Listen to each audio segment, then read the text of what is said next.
ابھی یہ بچہ یہ شعر پڑھ رہا تھا، لے شوق سے نام صحابہ کا۔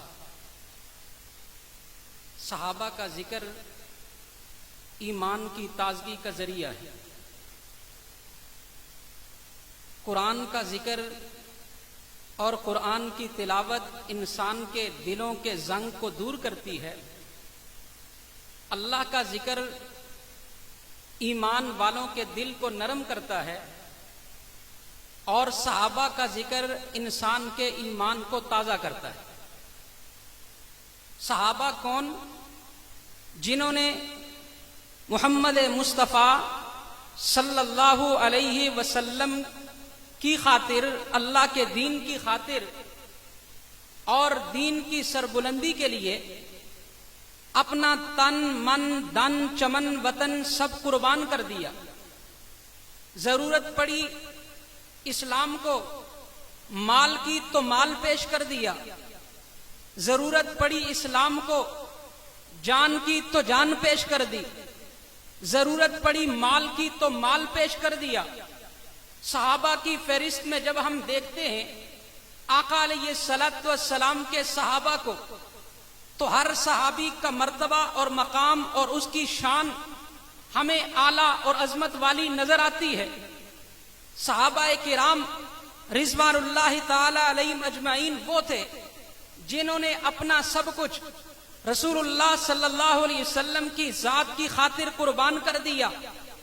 مرد ہیں تو وہ، عورتیں ہیں تو وہ، بچے ہیں تو وہ، بوڑھے ہیں تو وہ، جوان ہیں تو وہ۔ صحابہ کی تاریخ کو جب ہم دیکھتے ہیں ایک سے ایک بڑھ کر ہمیں نظر آتا ہے۔ آقا علیہ الصلوۃ والسلام کی خاطر، پیغمبر صلی اللہ علیہ وسلم کے دین کی خاطر، آقا علیہ الصلوۃ والسلام کی ناموس کی خاطر جب ہم دیکھتے ہیں آقا علیہ الصلوۃ والسلام کے صحابہ کی صف میں ایک سے بڑھ کر ایک نظر آتا ہے۔ صحابہ نے اپنا سب کچھ قربان کر دیا دین کی خاطر، اسلام کی خاطر، محمد الرسول اللہ صلی اللہ علیہ وسلم کی خاطر۔ اللہ تبارک و تعالی نے صحابہ کا مقام اور مرتبہ بلند کر دیا، اور اتنا مقام و مرتبہ بلند کر دیا کہ کائنات میں ادنا سے ادنا، کائنات میں بڑے سے بڑا انسان، چاہے وہ ولایت کی چوٹیوں پہ پہنچ جائے، چاہے وہ تقوی و طہارت کی بلندیوں پہ پہنچ جائے، جتنے بلند مقام پہ پہنچ جائے، کسی صحابی کے مقام و مرتبے کو پا نہیں سکتا۔ کائنات میں انبیاء کے بعد اگر کسی ہستی کو مقام و مرتبہ ملا تو وہ مقام و مرتبہ جناب صحابہ کرام رضوان اللہ تعالی علیہ اجمعین کو ملا۔ صحابہ کرام کی عظمت، صحابہ کا مقام، جب صحابہ کی تاریخ کو ہم پڑھتے ہیں تو ہمارا ایمان تازہ ہو جاتا ہے۔ اس لیے علماء لکھتے ہیں کہ جہاں پہ صحابہ کا ذکر ہوتا ہے وہاں پہ ایمان کو دل کو ایمان کا پانی ملتا ہے، اور انسان کا دل کھل اٹھتا ہے، ایمان انسان کا تازہ ہو جاتا ہے۔ جب میں صحابہ کی تاریخ کو پڑھتا ہوں مجھے عجیب و غریب واقعات نظر آتے ہیں۔ شوال کا مہینہ چل رہا ہے، آقا علیہ الصلوۃ والسلام مدینہ منورہ کے اندر ہے، یکم شوال کو عید الفطر ہوتی ہے، 3 دن گزرتے ہیں۔ آقا علیہ الصلوۃ والسلام کو مکہ سے آقا علیہ السلام کے چچا حضرت عباس کا خط آتا ہے کہ اے محمد صلی اللہ علیہ وآلہ وسلم، مکہ کے اوپر حملہ کرنے کے لیے، مکہ سے حملہ کرنے کے لیے مدینہ کی طرف کافروں کا ایک بڑا لشکر تیار ہو کر آیا ہے، اور وہ آ کر مسلمانوں پہ حملہ کرنا چاہتے ہیں۔ وہ حملہ کیوں کرنا چاہتے ہیں؟ 1 سال پہلے بدر کے اندر جب اسلام اور کفر کا پہلا مارکا ہوا، اسلام اور کفر کی پہلی جنگ ہوئی، تو 313 صحابہ نے، جن کے پاؤں میں جوتا نہیں تھا، جسم پہ کپڑے نہیں تھے، سر پہ ٹوپیاں نہیں تھی، ہاتھوں میں تلواریں نہیں تھی، 313 صحابہ کرام تھے۔ انہوں نے 1000 مکہ والوں کو، قریش والوں کو ایسے شکست دی تھی کہ ہر گھر جو ہے وہ ماتم زدہ تھا۔ کسی کا باپ قتل ہو چکا تھا، کسی کا بیٹا قتل ہو چکا تھا، کسی کا شوہر قتل ہو چکا تھا، کسی کا بھائی قتل ہو چکا تھا۔ 1 سال انہوں نے منصوبہ بنایا، اور منصوبہ کیا بنایا؟ ہم مسلمانوں کو مٹائیں گے اور جو انہوں نے ہمیں شکست دی ہے ہم اس شکست کا بدلہ مسلمانوں سے لیں گے۔ 1 سال تک انہوں نے تیاری کی، تجارت کا پورا نفع جمع کیا اور نفع جمع کر کے انہوں نے اپنے پاس رکھا۔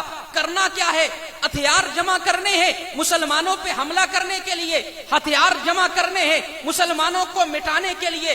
اور پھر پورے مکہ کے اندر انہوں نے شعراء کو بھیج دیا، جا کر لوگوں کو بھڑکایا جائے مسلمانوں کے خلاف۔ 3000 کلشکر تیار کر کے مدینہ پہ حملہ کرنے کے لیے روانہ ہوئے۔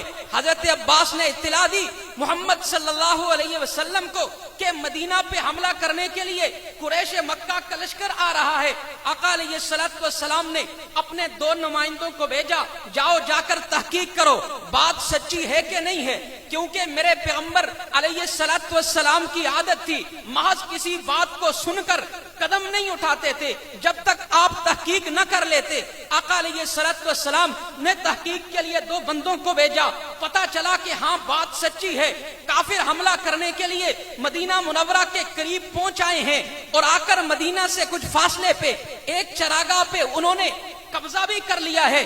آقا علیہ الصلوۃ والسلام نے صحابہ کو جمع کیا، جمع کر کے صحابہ سے مشورہ کیا کیا جائے، بتاؤ مدینہ میں رہ کر ان کا مقابلہ کریں یا مدینہ سے باہر جا کر ان کا مقابلہ کیا جائے۔ حضور علیہ الصلوۃ والسلام کی رائے تھی مدینہ میں رہ کر مقابلہ کرتے ہیں، اکابر صحابہ کی رائے تھی مدینہ میں رہ کر اپنا دفاع کرتے ہیں۔ لیکن کچھ نوجوان صحابہ جو بدر میں شریک نہیں ہوئے تھے عرض کرنے لگے، آقا یہ کیا بات ہوئی، ہم مدینہ میں رہ کر مقابلہ کریں؟ یہ تو کوئی مقابلہ نہیں ہے، مقابلہ تو وہ ہو دشمن ہمارے سامنے ہو، ہم دشمن کے سامنے ہو، 2 بدو لڑائی ہو، پھر پتا چلے گا مقابلہ کیا ہوتا ہے۔ ہمارا دل کرتا ہے مدینہ سے باہر نکل کر ایک میدان میں دشمن کے ساتھ لڑا جائے۔ آقا علیہ السلام نے ان صحابہ کی رائے کا احترام کیا، آقا اپنے گھر میں تشریف لے گئے۔ حضور علیہ الصلوۃ والسلام نے ہتھیار پہنے، ہتھیار پہن کر آقا باہر نکلتے ہیں تو نوجوان صحابہ ذرا پریشان ہو گئے۔ آقا کی رائے تھی مدینہ میں رہ کر مقابلہ کیا جائے، کہیں آقا ہماری رائے کی وجہ سے مجبور تو نہیں ہو گئے ہماری بات کے اوپر۔ وہ عرض کرنے لگے، آقا اگر آپ کی رائے ہے مدینہ میں رہ کر مقابلہ کرنے کی تو ہم بھی آپ کی رائے سے اتفاق کرتے ہیں۔ آقا علیہ الصلوۃ والسلام نے فرمایا، نبی جب ہتھیار پہن لیا کرتا ہے پھر اتارا نہیں کرتا، چلو اب چلتے ہیں مقابلے کے لیے۔ آقا علیہ الصلوۃ والسلام 1000 کا لشکر لے کر نکلتے ہیں مقابلے کے لیے، مدینہ سے باہر نکلنے لگے۔ آقا علیہ السلام نے لشکر کو کھڑا کیا، لشکر کا جائزہ لیا، کون جنگ میں جانے کے قابل ہے، کون جنگ میں جانے کے قابل نہیں ہے۔ آقا علیہ الصلوۃ والسلام نے دیکھا جو نابالغ ہیں، جو ابھی بچے ہیں، جو ابھی سن بلوغ کو پہنچے نہیں ہیں، آقا علیہ الصلوۃ والسلام نے ان کو نکالنا شروع کر دیا کہ آقا علیہ الصلوۃ والسلام فرمانے لگے، زید بن ثابت تم چھوٹے ہو پیچھے ہٹ جاؤ، عبداللہ بن عمر تم بھی چھوٹے ہو تم بھی پیچھے ہٹ جاؤ، رافع بن خدیج تم بھی بچے ہو تم بھی جا نہیں سکتے۔ آقا علیہ الصلوۃ والسلام کم سنوں کو نکالتے ہیں۔ حضرت رافع بن خدیج کم سن تھے، آقا نے جو ہی دیکھا پاؤں کے بل یوں کھڑے ہو گئے اپنے آپ کو بڑا دکھانے کے لیے۔ آقا علیہ الصلوۃ والسلام نے فرمایا، رافع تم تو چھوٹے ہو۔ عرض کرنے لگے، آقا میں بڑا ہوں، پاؤں کے انگلیوں پہ کھڑے ہو کر کہنے لگے، آقا میں بڑا ہوں۔ حضور مسکرا دیے، حضور نے رافع بن خدیج کا جذبہ دیکھا، جذبے کو دیکھ کے فرمایا، رافع تجھے اجازت مل گئی ہے۔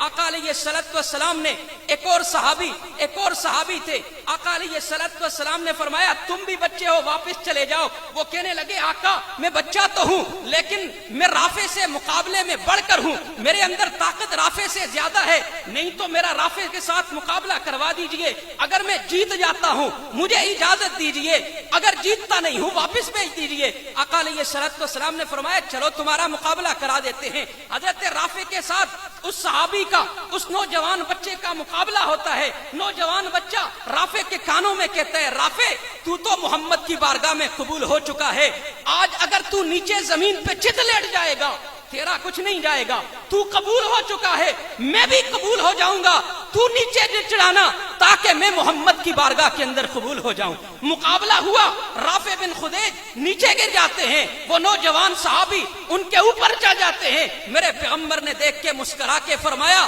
محمد سمجھ چکا ہے, لیکن محمد بات کا پکا ہے, رافع تو بھی قبول ہو چکا, اے نوجوان تو بھی قبول ہو چکا.